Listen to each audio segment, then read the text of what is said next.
Jelly media میں ایک بار پھر سب کو خوش آمدید۔ آج ہم بات کریں گے ایک نہایت ہی عام موضوع پہ، اور وہ یہ ہے کہ کیا مسیحیت ابراہیمی مذہب ہے۔ سب سے پہلے تو یہ فیصلہ کرنا ہے کہ کیا مسیحیت مذہب ہے بھی کہ نہیں۔ میرے نزدیک مسیحیت مذہب نہیں۔ مذہب کیا ہے؟ مذہب کوشش ہے انسان کی خدا کی طرف رسائی کرنے کی، خدا کو راضی کرنے کی، خدا کی خوشنودی حاصل کرنے کی سٹرگل، کوشش جو انسان کرتا ہے مختلف ریچولز، رسوم اور عبادات اور مذہبی طور طریقے اپنا کر، جن کو پورا کر کے وہ مذہبی لوازمات، وہ رسوم کی ادائیگی جو اسے خدا تک رسائی یا خدا کی خوشنودی حاصل کرنے میں مدد دیتی ہے۔ یعنی انسان کی جد و جہد کہ وہ خدا کو کیسے سمجھ سکتا ہے اور خدا تک کیسے پہنچ سکتا ہے، اور یہ کہ وہ خدا کو کیسے راضی کر سکتا ہے۔ یعنی وہ ایسے اعمال کرتا ہے، ایسی رسوم کی ادائیگی کرتا ہے، ایسے مذہبی فرائض کی سر انجام دہی کرتا ہے جس کے بارے وہ یقین کرتا ہے یا ایمان رکھتا ہے کہ وہ ایسا کرنے سے خدا تک پہنچ سکتا ہے، جنت حاصل کر سکتا ہے، آسمان کی بادشاہی حاصل کر سکتا ہے، خدا کو خوش کر سکتا ہے۔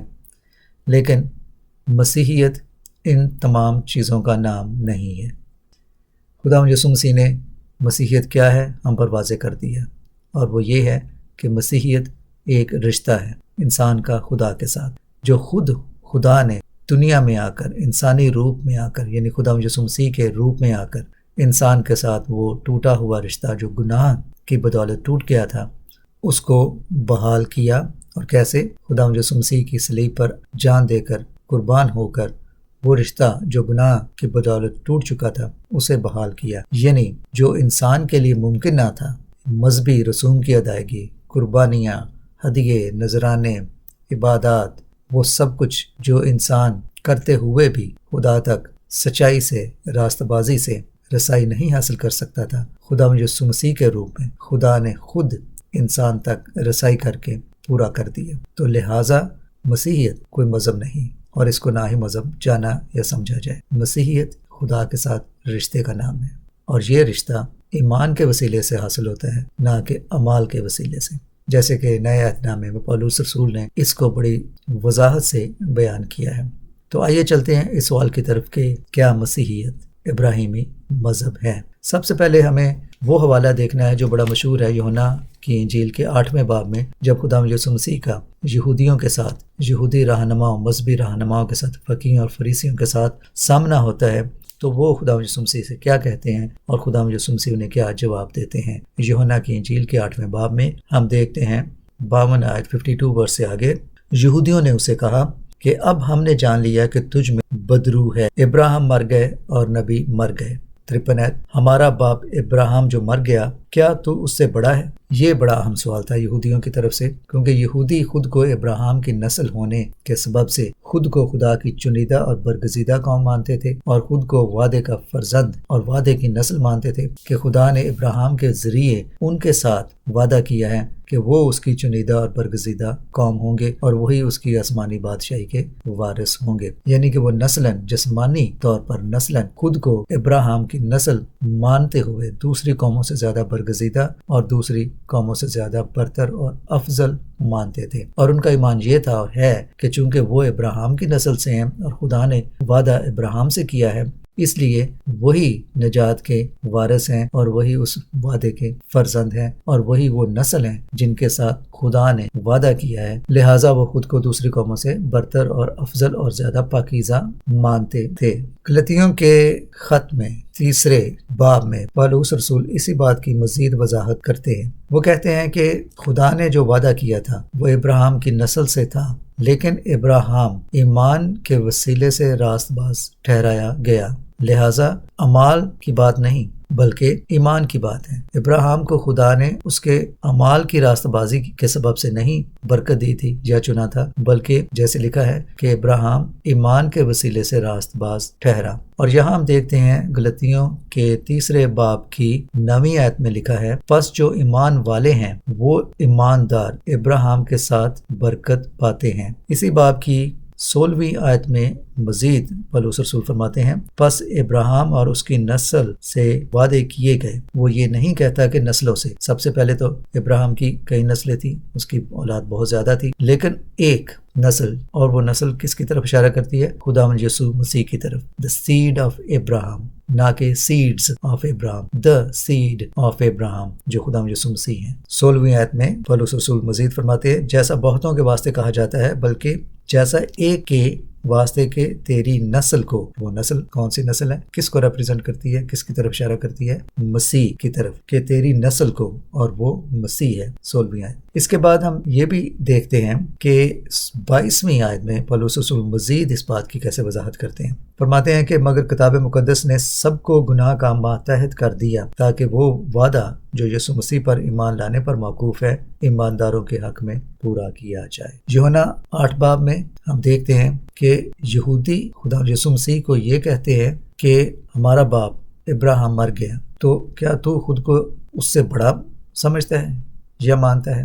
وہ مر گیا، نبی مر گئے، اور تو آیا ہے اور خود کو ابراہیم سے بھی بڑا ثابت کر رہا ہے. اب یہاں ہم دیکھتے ہیں، دوبارہ ہم دیکھتے ہیں یوحنا کی انجیل کے 8 باب میں خدا یسوع مسیح انہیں جواب دیتے ہیں تمہارا باپ ابراہیم میرا دن دیکھنے کی امید پر بہت خوش تھا، چنانچہ اس نے دیکھا اور خوش ہوا. یہودیوں نے اس سے کہا تیری عمر تو ابھی 50 برس کی نہیں، تو پھر تو نے ابراہیم کو کیسے دیکھا؟ یسوع نے ان سے کہا میں تم سے سچ کہتا ہوں کہ پیشتر اس سے کہ ابراہیم پیدا ہو میں ہوں. اب یہاں دو باتیں ہیں. پہلی بات، یہودیوں نے خدا یسوع مسیح سے یہ کہا کہ تو خود کو ابراہیم سے بڑا کیسے کہہ سکتا ہے اور تو نے ابراہیم کو کیسے دیکھا؟ خدا یسوع مسیح انہیں کہتے ہیں کہ ابراہیم خوش ہوا اس دن کے لیے جس دن اس نے مجھے دیکھا. جیسے کہ ہم پرانے عہد نامے میں دیکھتے ہیں کہ خدا یسوع مسیح خداوند ابراہیم پر ظاہر ہوئے اور ابراہیم نے خداوند کو جان کر خوشی محسوس کی. وہ خوش ہوا اس دن کو دیکھ کر جو خدا نے ابراہیم پر خود کو ظاہر کیا خدا یسوع مسیح کے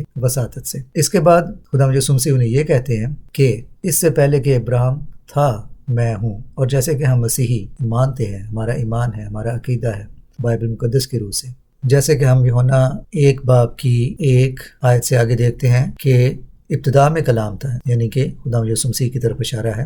ابتدا میں کلام تھا اور کلام خدا کے ساتھ تھا اور کلام خدا تھا. یہی ابتدا میں خدا کے ساتھ تھا. سب چیزیں اسی کے وسیلے سے پیدا ہوئیں اور جو کچھ پیدا ہوا اس میں سے کوئی چیز بھی اس کے بغیر پیدا نہیں ہوئی. اس میں زندگی تھی اور بس زندگی آدمیوں کا نور تھا. آگے چل کر 10ویں آیت میں ہم یہ پڑھتے ہیں اسی نور، اسی کلام، اسی کلمے کے حوالے سے وہ دنیا میں تھا اور دنیا اس کے وسیلے سے پیدا ہوئی اور دنیا نے اسے نہ پہچانا. 12ویں آیت میں لیکن جتنوں نے اسے قبول کیا اس نے انہیں خدا کے فرزند بننے کا حق بخشا، یعنی انہیں جو اس پر ایمان لاتے ہیں. یہودی خود کو ابراہیم کی نسل سے ابراہیم کے فرزند مانتے تھے اور اس وجہ سے کہ چونکہ ابراہیم کو خدا نے چنا، بڑی برکت دی اور آنے والی نسلوں کے لیے بھی برکت کا وعدہ کیا، لہٰذا وہ خود کو ابراہیم کی نسل مانتے ہوئے اس بات پر بڑا فخر کرتے تھے کہ ان سے بڑھ کر دنیا میں اور کوئی قوم نہیں ہے. لیکن یہاں ہم دیکھتے ہیں کہ جو خدا یسوع مسیح پر ایمان لائے وہ ابراہیم کی نسل کہلوانے سے بھی بڑا رتبہ پاتے ہیں کہ وہ خدا کے فرزند کہلاتے ہیں. اب ہم واپس چلتے ہیں غلاطیوں کے خط کی طرف جو پولس رسول نے لکھا. یہاں وہ فرماتے ہیں، اگر ہم 3 باب کی 29 آیت میں دیکھیں تو یہاں لکھا ہے اور اگر تم مسیح کے ہو تو ابراہیم کی نسل اور وعدہ کے مطابق وارث ہو. پولس رسول یہاں واضح طور پر وہی بات کہتے ہیں جو خدا یسوع مسیح نے یہودیوں سے کہی کہ اس سے پہلے کہ ابراہیم تھا میں ہوں. اور جو خدا یسوع مسیح پر ایمان لاتے ہیں وہ نہ صرف خدا کے فرزند ٹھہرتے ہیں بلکہ نجات کے اس وعدے کے بھی فرزند ٹھہرتے ہیں اور نجات کے حقدار ٹھہرتے ہیں، چاہے وہ ابراہیم کی جسمانی نسل سے ہوں یا نہ ہوں. تو ہر کوئی جو مسیح پر ایمان رکھتا ہے وہ ابراہیم کی روحانی نسل سے تعلق رکھتا ہے، یعنی کہ اسپرچول اسرائیل کہلواتا ہے. یا 29 آیت کو ہم دوبارہ دیکھتے ہیں اور اگر تم مسیح کے ہو تو ابراہیم کی نسل اور وعدہ کے مطابق وارث ہو. تو یہاں ہم واضح طور پر دیکھتے ہیں کہ اسے کوئی تعلق نہیں ہے، اسے کوئی واسطہ نہیں ہے کہ نسلاً ہم کس سے تعلق رکھتے ہیں، کیونکہ خدا یسوع مسیح پر ایمان لانے کے سبب سے ہی جیسے یہاں لکھا ہے ہم ابراہیم کی نسل اور وعدہ کے مطابق اس کے وارث ٹھہرتے ہیں. یہی وہ بات تھی جو یہودی سمجھنے سے قاصر تھے. وہ اس بات پہ بڑا فخر کرتے تھے کہ وہ ابراہیم کی نسل سے ہیں، وہ وعدے کے فرزند ہیں، وہ قوم ہے، وہ نسل ہے جن کے ساتھ خدا نے وعدہ کیا ہے، اور وہی نجات کے حقدار اور وارث ہیں۔ لیکن خدا یسوع مسیح پر ایمان لانے کے سبب سے ہم اس وعدے کے اور اس نجات کے حقدار ٹھہرتے ہیں جو خدا نے ابراہیم سے کیا۔ تو ابراہیم کی نسل کس کی طرف اشارہ کرتی ہے؟ خدا یسوع مسیح کی طرف۔ جو خدا یسوع مسیح پر ایمان لائے وہی ابراہیم کی اس نسل میں شامل ہو گئے جو وعدے کی فرزند ہے، اور جسے اس وعدے کے مطابق نجات کا حقدار ٹھہرایا جاتا ہے۔ تو یہ ابراہیم کی نسل سے کوئی تعلق نہیں رکھتی، بلکہ نجات خدا یسوع پر ایمان لانے سے ہے، کیونکہ خدا یسوع مسیح ہی ابراہیم کی وہ نسل ہے جس کے ساتھ وعدہ کیا گیا، اور جنہوں نے خدا یسوع مسیح کو اپنایا وہی ابراہیم کی اس نسل کے وارثوں میں شامل ہوئے۔ لہٰذا اگر ہم یہ کہیں کہ مسیحیت ابراہیمی مذہب ہے تو میرے نزدیک یہ بالکل درست نہیں ہے، کیونکہ خدا یسوع مسیح تو ابراہیم سے پہلے تھے، اور نجات ابراہیم سے نہیں، نجات خدا یسوع مسیح پر ایمان لانے سے ہے۔ ابراہیم کے بارے میں بھی خدا یسوع مسیح نے فرمایا کہ ابراہیم میرا دن دیکھنے پر خوش ہوئے، اور اس سے پہلے ابراہیم تھا، میں ہوں۔ خدا یسوع مسیح ازل سے تھے، خدا کے ساتھ تھے، خدا کا کلمہ تھے، خدا کا کلام تھے۔